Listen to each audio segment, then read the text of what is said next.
ನಮಸ್ಕಾರ ಸ್ನೇಹಿತರೆ, ನೀವು ನೋಡ್ತಿರೋ ಸಮಗ್ರ ಯೂಟ್ಯೂಬ್ ಚಾನಲ್. ನೀವು ನಮ್ಮ ಚಾನಲ್ಗೆ ಸಬ್ಸ್ಕ್ರೈಬ್ ಮಾಡಿಲ್ಲ ಅಂದರೆ ಈಗಲೇ ಸಬ್ಸ್ಕ್ರೈಬ್ ಮಾಡಿ ಹಾಗೂ ಬೆಲ್ಲೈಕನ್ ಪ್ರೆಸ್ ಮಾಡಿ. ನಾವು ಮಾಡೋದು ಪ್ರತಿಯೊಂದು ನೋಟಿಫಿಕೇಶನ್ ಮುಖಾಂತರ ಬರುತ್ತದೆ.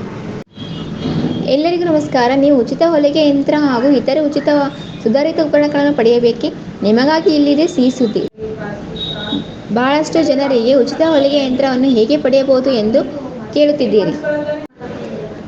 ಸರ್ಕಾರ ಗ್ರಾಮೀಣ ಕುಶಲಕರ್ಮಿ ಗುಡಿ ಕೈಗಾರಿಕೆಗಳನ್ನು ಪ್ರೋತ್ಸಾಹಿಸಲು ಈ ಯೋಜನೆಯನ್ನು ರೂಪಿಸಿದ್ದು. ಅರ್ಹರು ಇದರ ಲಾಭ ಪಡೆಯಿರಿ. ಈ ಲೇಖನದಲ್ಲಿ ಸಂಪೂರ್ಣ ಮಾಹಿತಿ ನೀಡಲಾಗಿದ್ದು, ಓದಿ ಅರ್ಜಿ ಸಲ್ಲಿಸಿ. 2023-2024 ಸಾಲಿನಲ್ಲಿ ವಿವಿಧ ಯೋಜನೆಗಳ ಅಡಿಯಲ್ಲಿ ವೃತ್ತಿ ನಿರಂತರ ಗ್ರಾಮೀಣ ಕುಶಲಕರ್ಮಿ ಗುಡಿ ಕೈಗಾರಿಕೆಯಲ್ಲಿ ತೊಡಗಿಕೊಂಡಿರುವ ಅರ್ಹ ಅಭ್ಯರ್ಥಿಗಳು ತಮ್ಮ ಕಸಬುಗಳನ್ನು ಮುಂದುವರಿಸಿಕೊಂಡು ಹೋಗಲು ಕೈಗಾರಿಕಾ ಮತ್ತು ವಾಣಿಜ್ಯ ಇಲಾಖೆಯ ಸೌಲಭ್ಯ ಪಡೆಯಲು ಇಚ್ಛಿಸುವ ಆನ್ಲೈನ್ ಮೂಲಕ ಅರ್ಜಿಯನ್ನು ಸಲ್ಲಿಸಬಹುದು. ಈ ಯೋಜನೆಯ ಅರ್ಹತೆ ಹೊಂದಿರುವ ವೃತ್ತಿಪರ ಕುಶಲಕರ್ಮಿಗಳು ಅಗತ್ಯ ದಾಖಲೆಗಳೊಂದಿಗೆ ಇಲಾಖೆಯ ನಿಗದಿಪಡಿಸಿದ ಕೊನೆಯ ದಿನಾಂಕದೊಳಗೆ ಅರ್ಜಿಯನ್ನು ಸಲ್ಲಿಸಬೇಕು. ಯೋಜನೆ 1. ಕುಶಲಕರ್ಮಿಗಳಿಗೆ ಉಚಿತವಾಗಿ ಸುಧಾರಿತ ಸಲಕರಣೆ.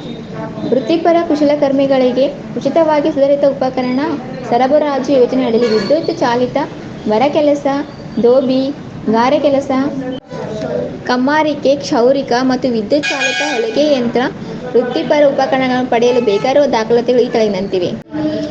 ಪಾಸ್ಪೋರ್ಟ್ ಗಾತ್ರದ ಭಾವಚಿತ್ರ, ಜಾತಿ ಪ್ರಮಾಣ ಪತ್ರ, ಹೊಲಿಗೆ ತರಬೇತಿ ಪಡೆದ ಪ್ರಮಾಣ ಪತ್ರ, ration card, voter ID.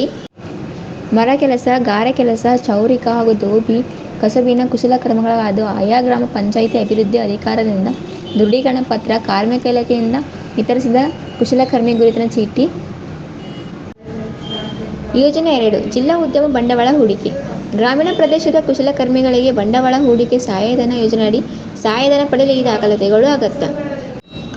Passport ಗಾತ್ರದ ಭಾವಚಿತ್ರ, ಜಾತಿ ಪ್ರಮಾಣ ಪತ್ರ, ಬ್ಯಾಂಕ್ ಪಾಸ್ಬುಕ್, ನಿಗದಿತ ನಮೂನೆಯಲ್ಲಿ ಬ್ಯಾಂಕಿನಿಂದ ಸಾಲ ಮಂಜೂರಿ ಬಿಡುಗಡೆ ಆಗಿರುವ ಪತ್ರ. ಯೋಜನೆ 3. ಕುಶಲಕರ್ಮಿಗಳಿಗೆ ಬಡ್ಡಿ ಸಹಾಯಧನ. ಕುಶಲಕರ್ಮಿಗಳಿಗೆ ಬಡ್ಡಿ ಸಹಾಯಧನ ಯೋಜನೆಯಡಿ ಸಹಾಯಧನ ಪಡೆಯುವವರು ಈ ದಾಖಲಾತಿಗಳನ್ನು ನೀಡಬೇಕು. ಪಾಸ್ಪೋರ್ಟ್ ಗಾತ್ರದ ಭಾವಚಿತ್ರ, ಜಾತಿ ಪ್ರಮಾಣ ಪತ್ರ, ಬ್ಯಾಂಕ್ ಪಾಸ್ಬುಕ್, ನಿಗದಿತ ನಮೂನೆಯಲ್ಲಿ ಬ್ಯಾಂಕಿನಿಂದ ಸಾಲ ಮಂಜೂರಿ ಹಾಗೂ ಬಿಡುಗಡೆ ಆಗಿರುವ ಪತ್ರ. ಉದ್ಯಮ ನೋಂದಣಿ ಪತ್ರ, ಸ್ಥಳೀಯ ಸಂಸ್ಥೆಯಿಂದ ಪಡೆದ ಪರವಾನಗಿ ಪತ್ರ, ಬ್ಯಾಂಕಿನಿಂದ ಪಡೆದ ಸಹಾಯಧನದ ನಮೂನೆ ಪತ್ರ. ಹೆಚ್ಚಿನ ಮಾಹಿತಿಗಾಗಿ ಸಂಬಂಧಪಟ್ಟ ತಾಲೂಕು ಕೈಗಾರಿಕಾ ವಿಸ್ತರಣಾಧಿಕಾರಿಗಳು, ಉಪನಿರ್ದೇಶಕರ ಕಚೇರಿ, ಗ್ರಾಮೀಣ ಕೈಗಾರಿಕೆಗಳು ಅವರನ್ನು ಸಂಪರ್ಕಿಸಿ. ಸೂಚನೆ: ಚಿಕ್ಕಮಗಳೂರು, ಮೈಸೂರು, ಮಂಡ್ಯ, ತುಮಕೂರು ಜಿಲ್ಲೆಯ ಅರ್ಹ ಫಲಾನುಭವಿಗಳಾಗಿದ್ದು ಆನ್ಲೈನ್ನಲ್ಲಿ ಅರ್ಜಿಯನ್ನು ಸಲ್ಲಿಸಬಹುದು. ಇನ್ನುಳಿದ ಜಿಲ್ಲೆಗಳಲ್ಲಿ ಈ ಯೋಜನೆ ಅರ್ಜಿ ಆಹ್ವಾನಿಸಿದ್ದು ನಂತರ ತಿಳಿಸಲಾಗುವುದು. ನಿಮಗೆ ಆ ಬಗ್ಗೆ ಮಾಹಿತಿ ದೊರೆತರೆ ಅರ್ಜಿ ಸಲ್ಲಿಸಿ. ಪ್ರಮುಖ ದಿನಾಂಕಗಳು: ಚಿಕ್ಕಮಗಳೂರು ಜಿಲ್ಲೆಯ ಆನ್ಲೈನ್ ಅರ್ಜಿ ಸಲ್ಲಿಸಲು ಕೊನೆಯ ದಿನಾಂಕ 15 ಸೆಪ್ಟೆಂಬರ್ 2023. ಮೈಸೂರು ಜಿಲ್ಲೆಯ ಕೊನೆಯ ದಿನಾಂಕ 5/8/2023 ರಿಂದ 4/9/2023 ವರೆಗೆ. ಮಂಡ್ಯ ಜಿಲ್ಲೆ 10/8/2023 ರಿಂದ 10/10/2023 ವರೆಗೆ. ತುಮಕೂರು 21 ಆಗಸ್ಟ್ 2023. ಈ ವಿಡಿಯೋ ಇಷ್ಟವಾದರೆ ಲೈಕ್ ಮಾಡಿ, ಶೇರ್ ಮಾಡಿ, ಕಮೆಂಟ್ ಮಾಡಿ ಹಾಗೂ ಸಬ್ಸ್ಕ್ರೈಬ್ ಮಾಡಿ. ಧನ್ಯವಾದಗಳು.